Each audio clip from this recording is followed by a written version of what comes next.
Ladies and gentlemen, good day and welcome to Sula Vineyards Ltd Q1 FY2024 earnings call. As a reminder, all participant lines will be in listen-only mode and there will be an opportunity for you to ask questions after the presentation concludes. Should you need assistance during the conference call, please signal an operator by pressing star then 0 on your touchtone phone. Please note that this conference is being recorded.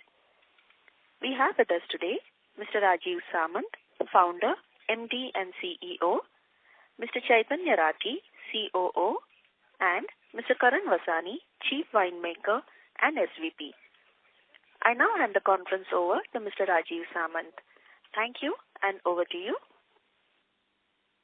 Thank you very much and good afternoon to all of you from Mumbai.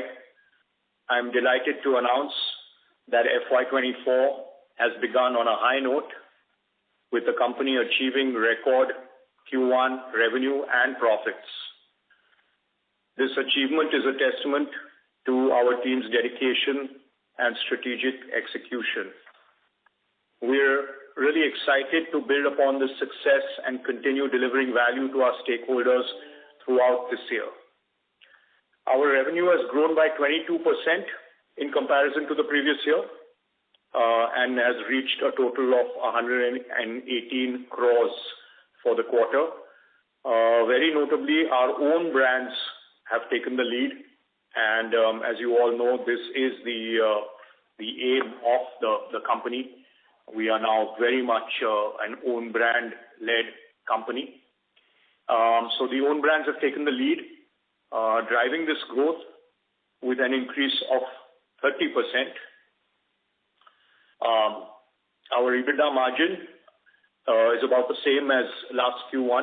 It's at about 27%, just an increase of 27 basis points from the already strong margins achieved in Q1 last year.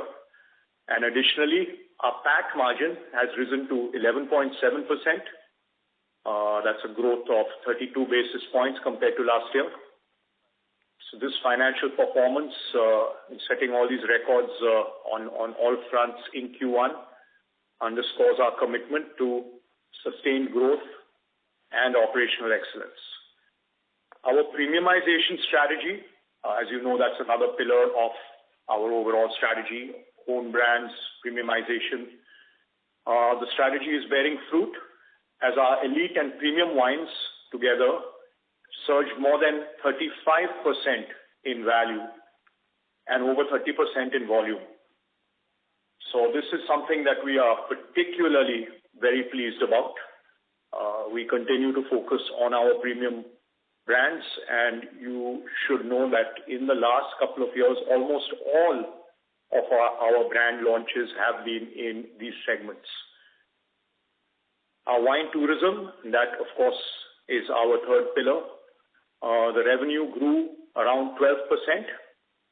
And this is just the start of the year. We expect to continue to see robust growth as we now have 3 new villas that have just opened and an additional 16 rooms at our Beyond Resort. So a total of 27 rooms added in this quarter, taking our grand total of rooms in our Nashik belt around our campus to more than 100 rooms for the first time. This bodes very well for us for the future. These resorts continue to see robust occupancy and pretty high average room rates. We continue to be one of the most visited vineyards in the world and the place where most Indian consumers, and I would say that arguably more first wine drinkers than any other place in the world, taste their first glass of wine. I'm also very pleased to announce the appointment of Mr. Abhishek Kapoor as our new CFO. He brings over 2 decades of expertise in financial planning and accounting from various FMCG, media and auto companies in the past, like PepsiCo and Godrej Consumer. He joins us from a successful CFO stint at Wagh Bakri Tea and he will be coming on board before month end. So that's it from my side, and over to all of you. Thank you very much. We will now begin the question and answer session. Anyone who wishes to ask a question may press star and 1 on their touchtone telephone. If you wish to remove yourself from the question queue, you may press star and 2. Participants are requested to use handsets while asking a question. Ladies and gentlemen, we will wait for a moment while the question queue assembles. We have a first question from the line of Vatsal Tujari from CLSA. Please go ahead. Hi, sir. Thanks for the opportunity. I had 3 questions. Firstly, could you help us understand that out of this 22% revenue growth for the quarter, what would be the growth in volumes and what would be the realization growth? And also, how are you thinking about volume growth going ahead for the next couple of years? So in terms of volume, the growth has been around 15%. And I'd like to bifurcate that further because there's a clear difference in the volume growth of the elite and premium versus the economy and popular. So the elite and premium have grown 30%. As you might be aware, premium wines is our single largest category, whereas popular and economy has grown just 2.4%.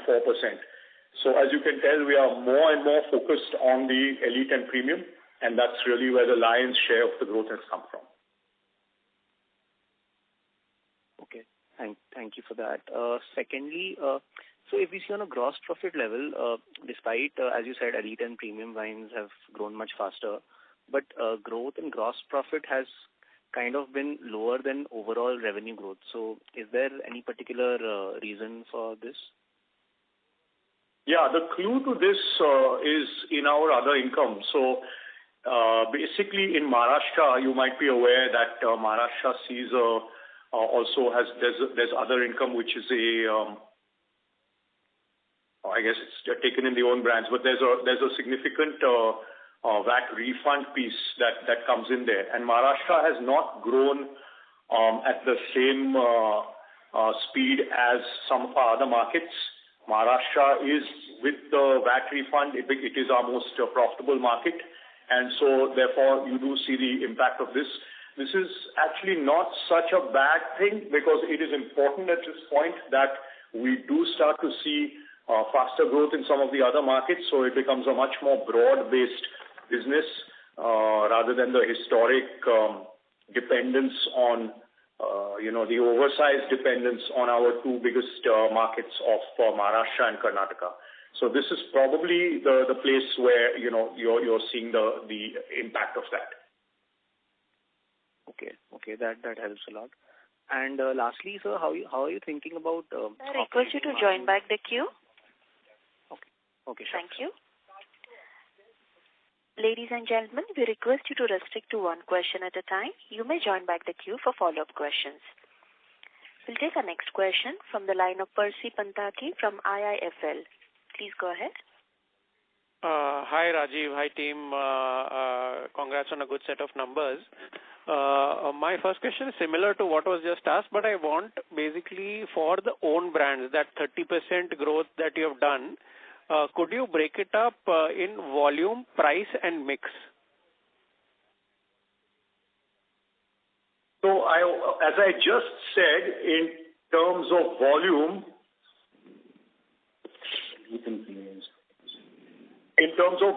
we're looking at about 15% overall. And this would include the imported brands, Rajiv, or this is only the own brands? It's only own brands. This is only own brands, 15%. Okay, 15% volume, and mix and price individually would be how much? Mix and price. Look, I just said in the previous answer that the elite and premium has grown 30%, and economy and popular is just about 2.5%. So that's really, so you can see that it's moving much more towards the elite and premium. So Sure. we're talking 15% in terms of the volume, and which leading to a 30% in terms of value. So you can see that there's a 15% bump from your realization growth. Suffice to say that the actual pricing will be like in low single digits? The pure pricing only, the price increases? Yes, absolutely. So typically, our pure price, you know that we have a number of price control states where we are lucky to get to see even a 2% average price increase over the years. And then you have Maharashtra and Karnataka, which of course are free price for us. And there typically we're talking 3 to 5%. Right. Got it. Secondly, I just wanted to know this VAT refund from Maharashtra. What is the amount due as of now? And what is the last time you actually got... just let me finish my question. What is the last time you actually got a refund on this, and what quantum? So the amount now has gone above 100 crores. Yes, 130. Just over 120 crores. And then we have received within this quarter around 4 crores is the amount. So that answers the question. Thank you. We have our next question from the line of MIV Investment. I'm sorry, that person has left the queue. We'll move on to the next question from the line of Pallavi Halder, an individual investor. Please go ahead. Hi, Rajiv and team. Congratulations for the phenomenal numbers. I would like to understand, what has been the impact of the monsoon on Sula this year? Yeah, thanks for your kind words. It's looking pretty good. So it might be in Nasik that it comes in at normal or a little bit below normal. But, for wine grapes, that is not a concern at all. Even if we are slightly below normal, it's a little bit different from traditional agriculture, that it doesn't depend as much on being rain-fed. So we are looking quite strong, and we do expect at this point, all indications are that it should be a good harvest coming up for the 4th year in a row in terms of quality and quantity. So looking good on that. Fingers crossed, of course. You can have unseasonal rain events even during the winter, but in general, looking good. Thank you. Thank you. Ladies and gentlemen, to ask a question, please press star and 1 on your phone now. We'll take our next question from the line of Himesh from Purnartha Investment. Please go ahead. Hi. Thank you for the opportunity. First question is on the excise duty order that we received over the weekend, and the order has been set aside. We just wanted to, understand the situation in a better way from your end, and what makes you confident, given that we haven't made any provision in the past, and currently also we are not making any provisions. Yeah, we have always maintained that this notice that we received back then, I think it's been now, 4 years, some 5 years since we originally received the demand notice, that this was not tenable, because as per the wine policy in Maharashtra, I'll give you some background. As per the wine policy in Maharashtra, which was passed by the cabinet 20 years ago, if you produce wine in Maharashtra from grapes grown in Maharashtra and sell it in Maharashtra, there's no excise duty. Now that's come as 10 rupees a litre.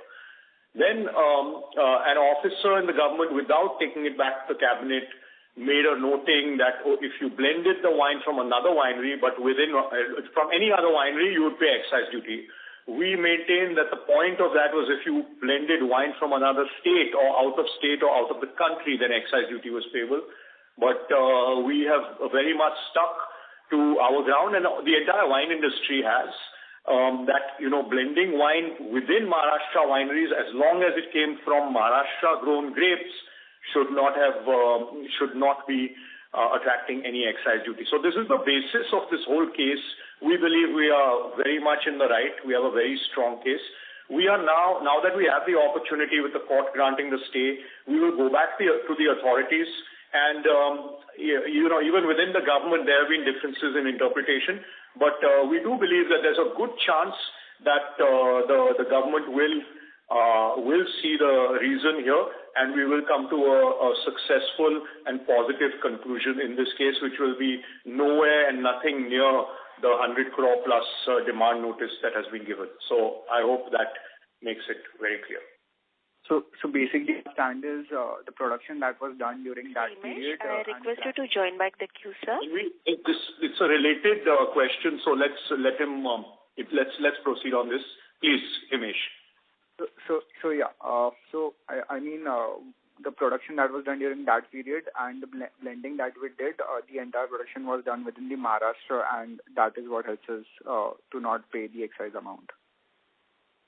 That's right. And, there are certain discrepancies in that notice also. In fact, some of that wine was exported to other states. So there the excise duty was paid in those other states. Even that was, so there were, errors even in the basis of the calculation. So lot of issues with this thing. We have a very strong case, but we would not like to necessarily go to, court against our own government and against the excise department. So we hope that now it can come to a good, successful conclusion shortly. The judge has directed the government to hear the matter within the next 4 months, and we are preparing for that. Sure. And just last final question over here. I think in this case, Himesh, you would have to now. This is good. Sure. You'll have to move back with you. Thank you. Thank you. Thank you. We have our next question from the line of Rahul Ranade from Goldman Sachs Asset Management. Please go ahead. Yeah, thanks for the opportunity. Congrats for the good set of numbers. Rajiv, just wanted to understand in terms of our strong volume growth performance in the quarter, would retails also be mimicking the volume growth, the primaries that you have done broadly, or would there be some element of some channel filling, etc. in this quarter?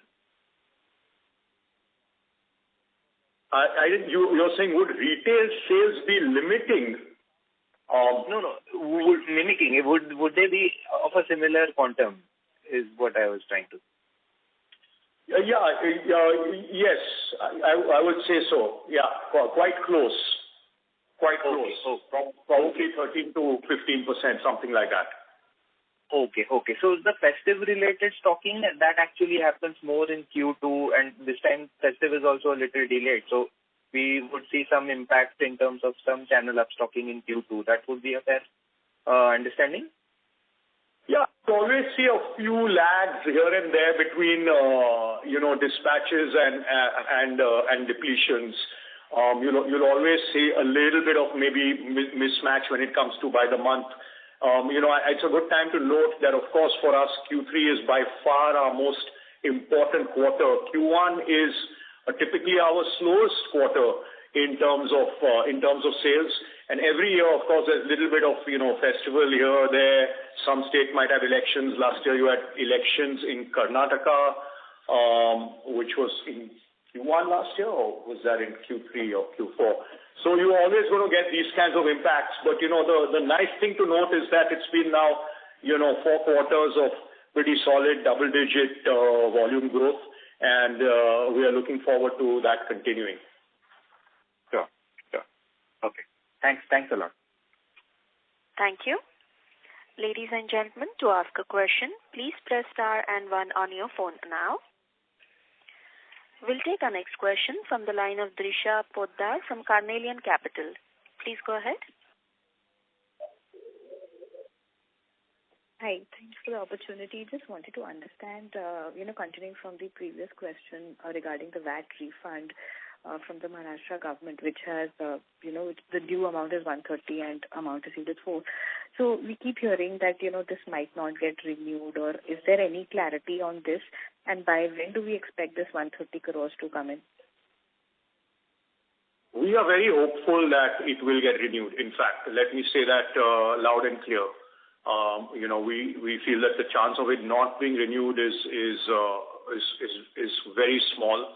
Maharashtra has seen some political change at the top over the last couple of months, and a number of proposals have been sitting with the Maharashtra cabinet, which require specifically the finance minister's approval and sign-off. You might be aware that we now have a new finance minister in Maharashtra just over the last 1 month, and things continue to be fairly hectic. But we are quite quietly hopeful that this should go through soon. This should be presented at the cabinet at any one of these upcoming cabinet meetings now that the legislative session is also drawing to a close shortly.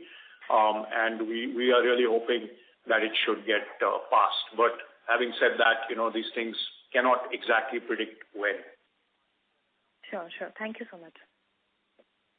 Thank you. We have our next question from the line of Neerav Rajiv from Aditya Birla Sun Life Insurance. Please go ahead. Yeah, hi Rajiv. Good afternoon.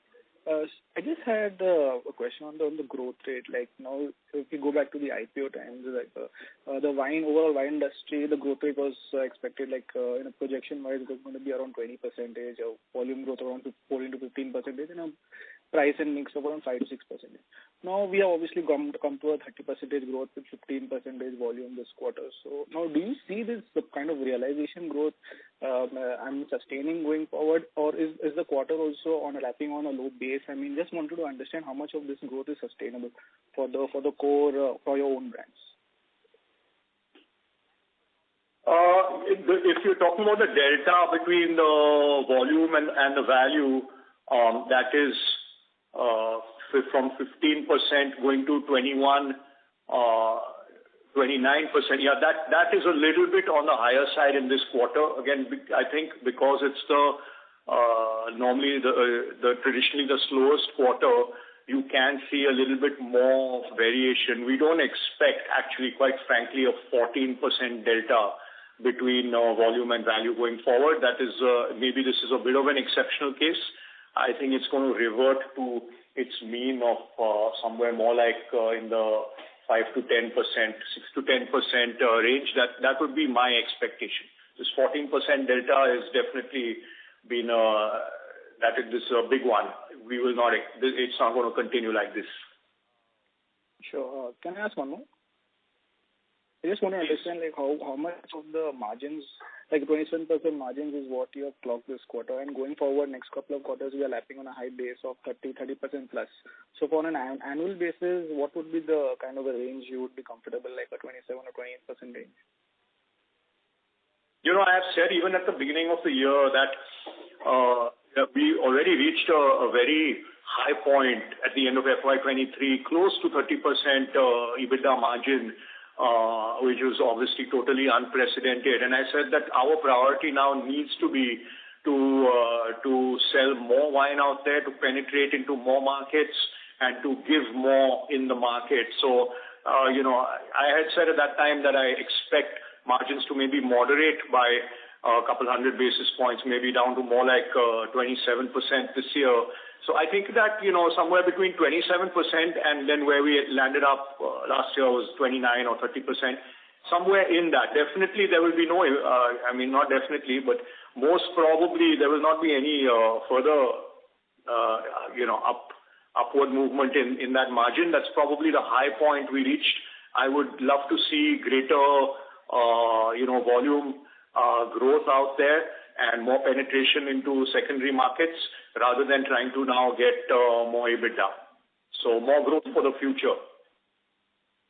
Thank you. We have our next question from the line of Amrish Kakar, an individual investor. Please go ahead. Thank you for the opportunity and congratulations. I had a very broad question on regulation leading on from your annual report comment. So there was, I guess, something on Maharashtra supermarket sales as well as LEUP wine treatment being separate from other alcohol beverages. Is there anything broadly you could tell us on where the direction is going on regulation in these specific areas? So, this Maharashtra notification that came out, this would be now almost 2 years ago or something like that. Unfortunately, I must report that there has not been a lot of action after that. it became a little bit of a political football at that time, and it's not seen that much traction. Having said that, one thing that has, if I'm not mistaken, been approved is home delivery has been notified. So that was a little bit of a gray area, and that now has been greenlit. So that is a big one as far as we are concerned. You would be aware that for something like 3 years, there was no home delivery allowed in Maharashtra. So to our mind, home delivery was a big one. We will continue as an industry, we'll continue to work on opening up modern trade, at least for wine. The notification in its current thing, the kind of size that they stipulated, I think we calculated there were only 13 supermarkets in entire Maharashtra that met that size thing. So let's see. There's different lobbies also at work here. You do have the liquor retail lobby who, obviously if modern trade is also allowed to sell, their profits are going to take a hit. So let's see how it plays out. But home delivery, this is very good news. Thank you. Mr. Kake, does that answer your question? Yes, thank you very much. Thank you. We have our next question from the line of Pooja Gala, an individual investor. Please go ahead. Hi, Rajiv. Yes. Hi. Hi. Rajiv, my question, before that, I want to tell you that I have been to your vineyard and it's such a beautiful property. And I'm always looking forward for my next visit there. So thank you. It's really a great property to be there. Oh, wow. Yes, thank you so much. Yes, every time, of course, everybody who's on this call, we would love to welcome you up to the vineyards. We have a really stunning place to show all of you. I'm sure most of you on this call have already visited. Those who haven't, monsoon is a beautiful time to come to Nashik. Now we have 2 airports in our catchment area, you can say, Nashik as well as Shirdi. Daily flights from Delhi, Bangalore, Hyderabad, Ahmedabad. So it's a great place. More rooms. I know we always, every time I'm on a call, people say we can't get rooms in your villa, this and that. So now we have 3 beautiful new villas. So our promise is that every time you come back, you will find something again new and delightful. Wow, I'm looking forward for my next trip. Thank you. So my question here is, what is your outlook for the wine tourism business this year? And also, what's your expansion plan? So, good question. I had already noted that we have added a number of rooms, something like 30 rooms from last year to now. And we've gone above 100 rooms. So, all these people who come and stay in our rooms, it's not just about the money we make from the room. It's about the fact that almost all these people then will have an evening in the tasting room. They'll eat in one of our restaurants. They'll do the tasting and tour, et cetera, and they leave as sort of our wine brand ambassadors for life. So that's definitely going to give a big boost to our non-wine revenues as well as wine revenues at tourism. So we see strong double-digit growth ahead. And, I said in the earnings release that I'm particularly happy with how many tastings the team has managed to do. One of their key result areas is that whoever visits the campus should go for a tour and tasting. And that's a huge, there's a 37% growth in the total tastings that we have conducted across the country. That this is across the country. We've crossed 46,000 individual tastings versus last year 34,000. So this is huge. This is something that's really important. You have to grow this business by the building blocks. Put a little wine, 2 or 3 or 4 wines in front of people who've never tasted wine before, and just tell them the basics. And it really opens their minds to wine and opens their wallets to wine. Great. Thank you. Thank you. We have our next question from the line of Shailaja from Bastion Research. Please go ahead. Hello. Thank you for the opportunity, sir. My question is, what are our on-ground actions to stimulate consumption? I think one of the reasons could be wine tasting, and consumers would like our wine. What are the other actions that we're doing on ground that are stimulating the growth and be able to maintain half the market share? Thank you. So tastings obviously continues to be very, very important to us. We have recently rolled out our Wine by the Glass program for institutions, so for on-trade accounts, which has proved to be very popular. So in that, we give a higher margin to the restaurant as long as they serve it by the glass.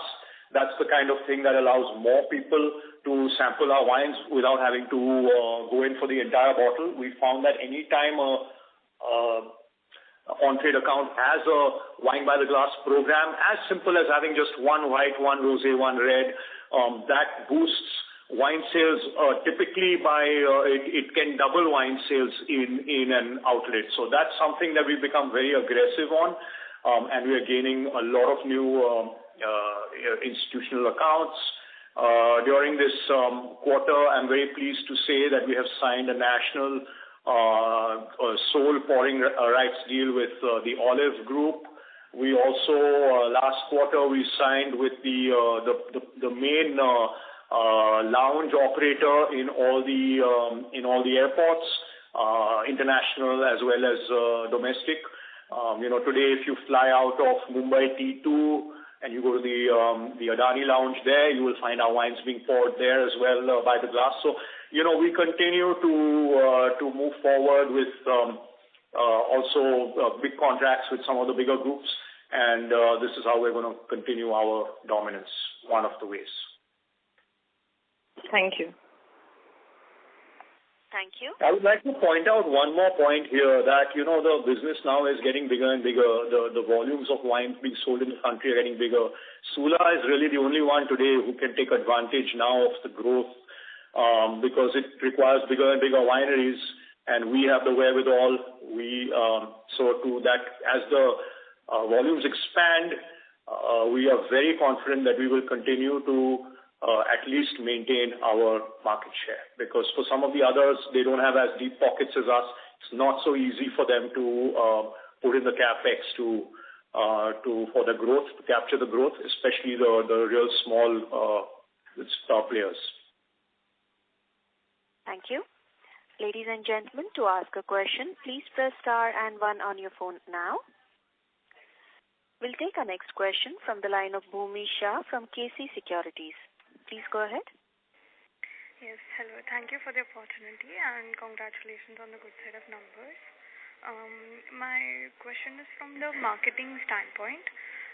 What are some of the new initiatives we have taken in order to increase the wine awareness and consumption, especially if you can focus on the Tier 1 and Tier 2 cities? So we are making our wines much more available in forums that we didn't take part in so much in the past. So, I'll tell you, obviously the tasting. So where we do, in Bombay, we have this event called Little Flea. Earlier, it was a much smaller thing. This last time, we had a huge bar, and we did something like 20,000 tastings there on the few days of that event. We've also been the main wine partner of the India Art Fair in Delhi, etc. So wherever we have these kinds of events, we continue to make our wines available, and we have a plan there that we sample. Of course, in some places it's free, but in some places it's at a very low cost. So at a nominal cost, you can sort of get a glass and sample, and that's one of the things that's been very successful for us as well. The next target, as far as I would be concerned, would be music festivals. Typically, we've not had a lot of wine at music festivals. It's been more beer and spirits, but I do see tremendous opportunity for wine. I do hope at some point that maybe IPL or the World Cup that's coming up in a couple of months allows beer and wine in the stadium. That's something we remain hopeful on. That would really be a game changer. Okay, thank you. And another question is about our capex plans for 2024. If you could share some. Capex plans, I think we're going to put in about 55 to 60 crores of capex this year.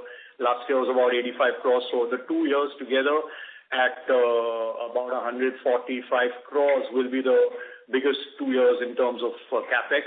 Most of this is going into expanding our production capacity. As you're aware, last year we built out a new 6 million liter cellar at our DD. That's our biggest facility in Dindori in Nashik district. And then we added 2 million liters of tanks in there. This year we'll add a few more tanks in there, and a lot of sustainability capex. We just go on putting up more and more solar panels, which just keeps bringing down our expenses per case and subsequently our manufacturing expenses per case. And that's a virtuous cycle that as we bring down our brand costs, we take that saving and pump it back into the market to grow volumes further.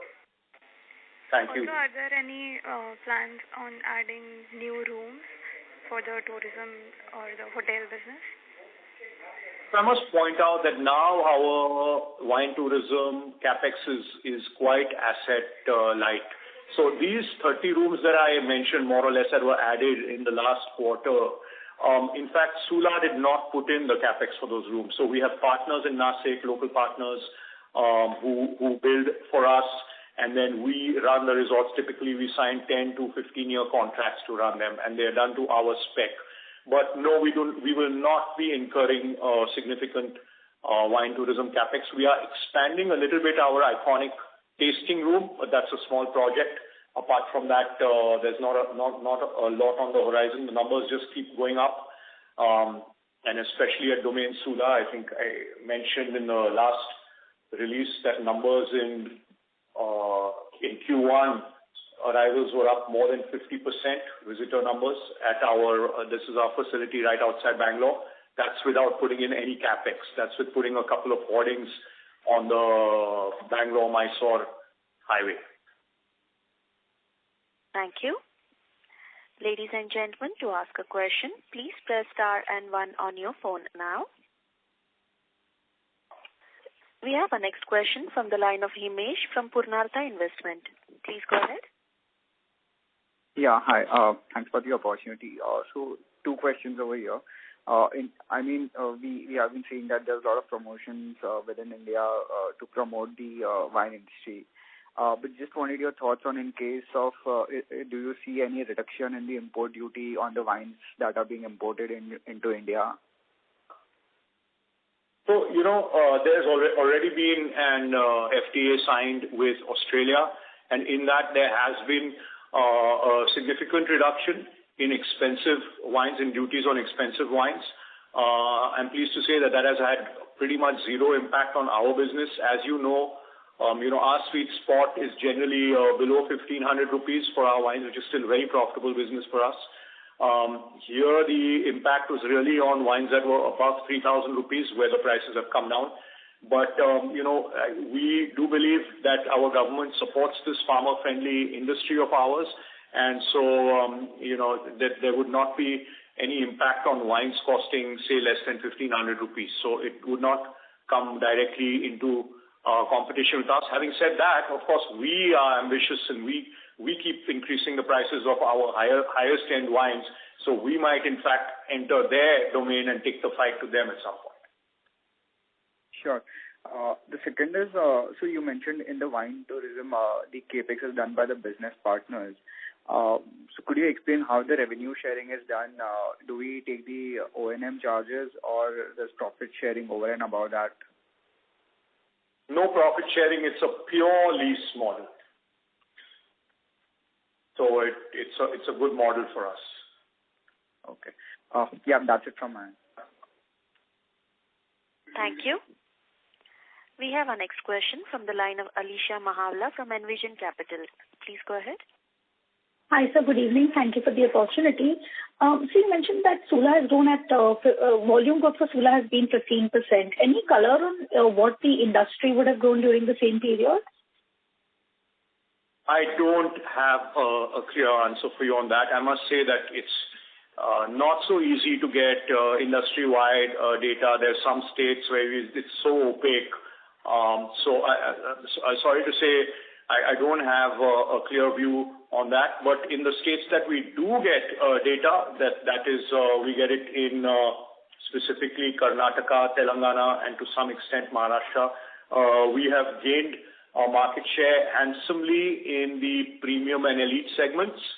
but we have probably given up a little market share in the lowest cost segment. That's the popular segment, but that is by design.